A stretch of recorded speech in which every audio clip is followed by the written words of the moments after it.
Welcome to Tech in Translation, the podcast where we break down the complexities of today's most innovative technologies into something we can all understand. Brought to you by Ironbow Technologies, a leading IT solutions provider. We're committed to helping our customers across the government, education, commercial, and healthcare sectors turn their tech challenges into real, actionable outcomes. At Ironbow, we believe that technology should be a tool for empowerment, not a source of confusion. That's why each episode of Tech in Translation is designed to demystify the latest trends, tools, and technologies, making them accessible for everyone, whether you're a seasoned professional or just tech curious. Join us as we translate complex tech into everyday language, one episode at a time.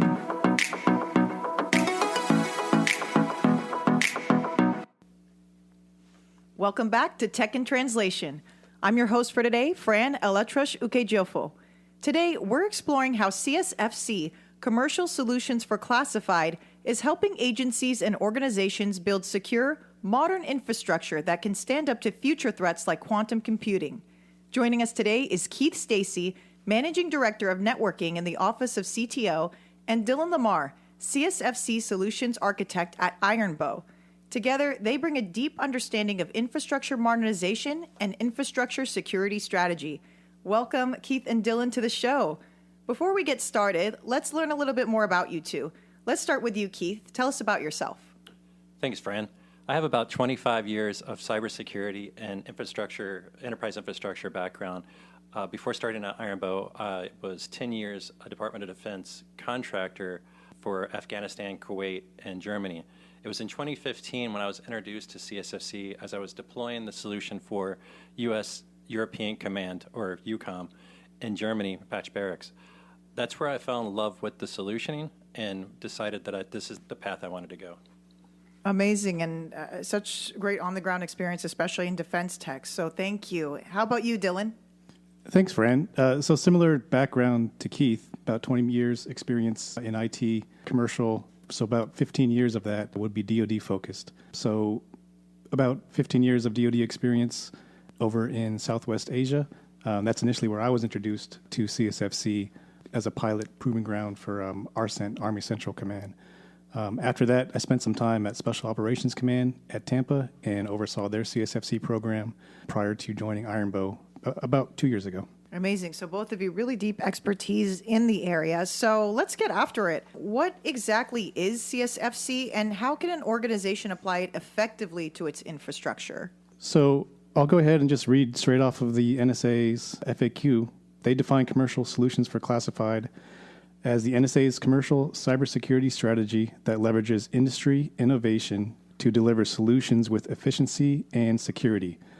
The program is founded on the principle that properly configured and layered solutions can provide adequate protection of classified data in a variety of different applications.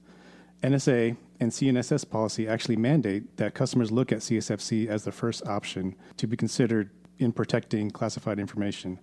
So essentially, CSfC is the NSA's blueprint for using commercial off-the-shelf equipment, or COTS, to protect classified data both in transit and at rest. CSfC is rooted in the foundation of using two layers of encryption, your inner and your outer, if you will, to create a system where a compromise of one layer doesn't compromise the data. CSfC can be used efficiently to replace traditional GOTS encryption devices, aka HAPI devices, or your traditional TACLANEs, with COTS products providing a cost-effective alternative to GOTS and maintaining cutting-edge encryption technologies to protect the government's classified data. Essentially, the main point of CSfC is to protect your classified data, whether it's in transit or at rest. So CSfC is made up of different capability packages. These are essentially your reference architectures and configuration requirements that must be met to achieve NSA approval for a CSfC solution.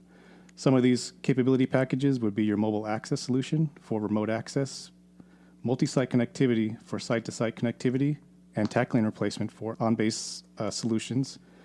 There is Campus WLAN for secure wireless connectivity to classified networks, and DAR, or data at rest, to protect data when not in use.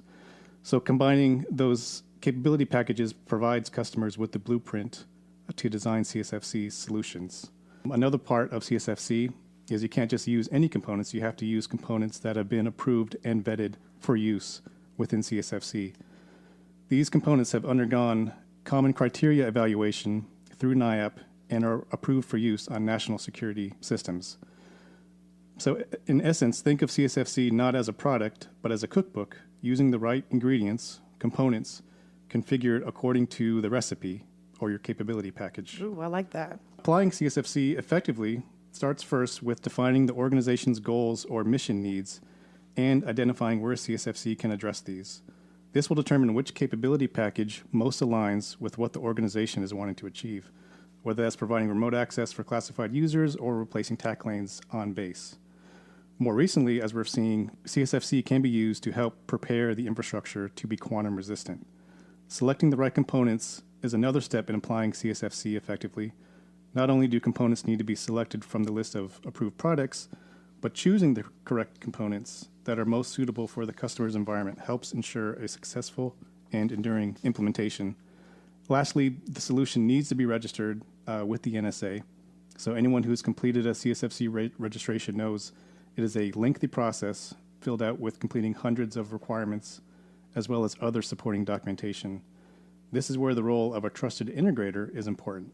Having someone who's familiar with the process and who has previously approved CSfC designs can help make the process of applying CSfC much more effective. Thank you, Dylan. I love that breakdown, thinking of it as a cookbook, using the right ingredients, configured to the right recipe, and then, the real component being data at rest and protecting and encrypting that. So this is very helpful. Thank you. There is growing concern that adversaries are collecting encrypted data today to crack it tomorrow with quantum computing. I think that's a big buzzword of today. Keith, can you tell us what that means for infrastructure decisions today, and how does CSfC help prepare for that? Yeah, so Dylan just mentioned GOTS and COTS. To clarify that, that's government off-the-shelf products versus commercial off-the-shelf products. Historically, the government has done a lot of research and developed their own proprietary things, and there's where you get GOTS. But the industry, the way that our tech industry is working now, it's way more flexible, agile, and faster to produce things in the commercial world than there is in the government world, if you will, especially without all the bureaucracy and whatnot that would go with it. Quantum computing overall was always a future threat. We've all known that quantum will be a game changer in the industry, but always thought it is a faraway issue. Not only does one need to have the quantum computer, but you'd also need the OS and algorithms to use said computer. Shor's algorithm has proved that quantum will be able to crack current asymmetric keys like PKI, and much faster than expected. This not only affects PKI, but Diffie-Hellman and RSA as well. Grover's algorithm, meant to crack symmetric keys, hasn't had success with symmetric keys using a high enough entropy. Right now, that's a minimum of 32 to 39 character passwords, but this could easily go much higher in the future and require key generation servers to truly generate random passwords with a high enough entropy to protect the data. What you described is a core threat posed by quantum computing. The Intel community has been pretty open with what they call harvest now and decrypt later, and letting us know that our adversaries are harvesting our encrypted data now in anticipation that in the near future, when quantum computing becomes more mature, they will be able to break today's classical encryption pretty easily. Yeah, good points, Keith. So right now, the quantum threat is real, and customers should start taking steps to protect themselves against it. And this is where CSfC can help come in. CSfC helps protect against the threat now with their use of dual-layer encryption, where each layer is either a different OS, platform, or crypto library. So if one layer is compromised, the second layer cannot be compromised using the same attack, and the exfiltrated data is still encrypted. But there's more to it than just the two layers of encryption. The NSA is taking steps now to protect against the quantum threat by incorporating post-quantum cryptography, or PQC, measures within CSfC architectures. This begins simply with implementing a solution using pre-shared keys following the symmetric key annex, or integrating an additional pre-shared key, which is now known as a post-quantum pre-shared key, or PPK, into an existing IPsec VPN that's using PKI. This is known now today as RFC 8784 and provides protection against quantum computers today. With the recent publication of CNSA 2.0, or the Commercial National Security Algorithm 2.0, these are getting after your next-gen post-quantum encryption algorithms. such as MLChem and MLDSA. So with the publication of the Commercial National Security Algorithm 2.0, or CNSA 2.0, we're now seeing post-quantum encryption algorithms being introduced into the CSfC capability packages. These include algorithms such as MLChem and MLDSA. We'll expect to see these new PQC algorithms adopted by the OEMs first in their crypto libraries and eventually required by the NSA in their solutions probably within the next 1 to 2 years. So I feel like we've just been dropped into the future in a new James Bond or Mission Impossible movie. I mean, with all this post-quantum talk and what is going on in the background and the new ways we have to protect data. So this is quite exciting. You guys had both mentioned the role of a trusted integrator. So from your infrastructure perspective, how do you help someone pick the right CSfC solution? And what should they consider when selecting technologies and architecture? Great question, Fran. I think, first of all, it's important to note that trusted integrators are not required to do a CSfC deployment, but strongly recommended by the NSA to use one due to the complexities involved in a CSfC design and registration. I've personally gone through the application process multiple times to become a trusted integrator. I was part of the core team that got Ironbow on the trusted integrator list in 2018, and part of the crew that got us renewed in 2022 with past performance. And I know that the bar is not set too high to get on that list. That said, I don't recommend going through an NSA TI website or a trusted integrator website and just picking one of the names that you're familiar with. Rather, vet out the trusted integrators with qualifiers. At my last count, there's over 100 companies listed on the NSA's TI list. That's more than registered packages, which means too many of them have not done a single deployment. When you add qualifiers like have they done multiple registrations, that number drops to about 15. And multiple registrations for multiple capabilities package, I'd guess that number would be less than 10. Meaning that less than 1 out of 10 of the companies listed on the site have solid past performances with CSfC. So some qualifying questions would be, has the trusted integrator built and registered a capability package before? Have they done it multiple times or for multiple capabilities packages? Do they have a deep understanding of your local policies that are outside of the NSA guidance, but still a requirement, like the RMF process and its artifacts like list sticks? Do they understand the technologies around CSfC solution that you would want to use, like your VDI or your data center or your base area network or your just LAN in general, or your business cases for using the solution? Do they have a direct line to the vendors on the components list and verify that products that they are proposing will have the lifetime that they will need to support the entirety of the deployment? End of the day, it's important to not just find a TI that knows the NSA process, but rather a trusted advisor that knows your business needs and existing technology that can seamlessly layer in a CSfC solution into their current environment. Well said, Keith. I think as a trusted integrator, it begins, as I stated earlier, with understanding the mission needs or the organization goals for why they would need CSfC, whether that's replacing TACLANEs or enabling a new capability such as wireless. Once we have the requirements identified, we can look at the capability packages which will satisfy those requirements, whether it's one or more CPs, along with the supporting annexes that would go with that. From there, we can begin looking at the approved components to decide which ones are a better fit for that customer and decide whether they are a Cisco or Juniper shop or Apollo or Checkpoint shop. Identifying where the skill set is strongest can influence certain aspects of the design. As a platinum level partner with most of the major OEMs on the components list, we at Ironbow can gain insight into new products and software that are being introduced into the Common Criteria labs and help stay ahead out of out-of-date components or components that will soon be out of date. And this is where the role of a trusted integrator becoming more of a trusted advisor is important.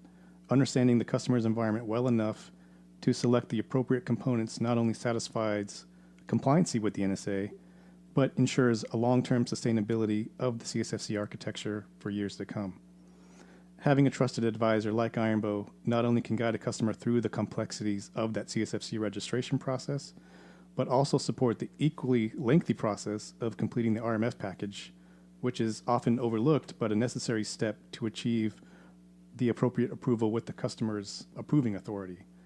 So this includes tasks such as producing STIG checklists and vulnerability scans that are required artifacts to be submitted into the EMAS paperwork for stuff like ATOs and ETCs and whatnot. Amazing. And so it sounds like it takes a lot to get to that trusted integrator role. And then it was just some of those stats you had mentioned, 1 out of 10, maybe completely fulfilling everything. That's very interesting and exciting to hear that Ironbow's on that path, right, to trusted integrator, or already won.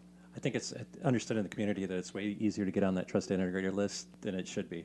And so you really do have to vet out the people that are going to advise you through the process for sure. We got to make it harder. Yeah. Makes sense. So in terms of the data owner's role in migration to post-quantum cryptography, NSA is clearly leading with CSfC for its quantum-resistant requirements, but what should other industries outside of government be thinking about in terms of readiness? The NSA took the NIST guidance to create the Suite B algorithm suite to replace the government's proprietary Suite A suite and add interoperability between commercial off-the-shelf or COTS vendors. This is going to sound like a lot of alphabet soup here, but keep with me. Suite B was deprecated in 2018 by what Dylan referred to earlier, CNSA 1.0. This year, CNSA 2.0 was made fully public, and an Executive Order 14306 was signed by the President in June 25, requiring that everyone move to CNSA 2.0 by 2035. But for national security systems dealing with classified data, migration to CNSA 2.0 is 2030. The executive order requires industry to focus on OS signing and secure boot to CNSA 2.0 as soon as possible and start migrating VPN and TLS traffic to CNSA 2.0 in 2027. Industry is working hard to meet these timelines, but there are skeptics on what vendors will be able to meet those timelines. If a company is looking at the lifecycle replacement now, it's important to work with your vendors and ask about their post-quantum cryptography roadmaps and timelines. NIST is your ultimate point for guidance. The NSA takes the NIST guidance and turns it into requirements for NSA Central Security Service, or CSS, for the customers to meet. Similarly, Department of Homeland Security takes the same NIST guidance and provides requirements to other Fed and civilian agencies to meet for everything outside of national security systems. I'd like to make the note that DHS systems have to follow the NSA guidance for CSfC, since it's for all national security systems that protect classified data. If you're outside those organizations, then either whoever regulates your industry or NIST itself should be looked at for guidance on how to best protect your data in the U.S. You know, relying on NIST and going to NIST as that trusted authority there should help a lot of these organizations. Makes sense. There's a lot of sweets. There's a lot of alphabet soup to make sense of.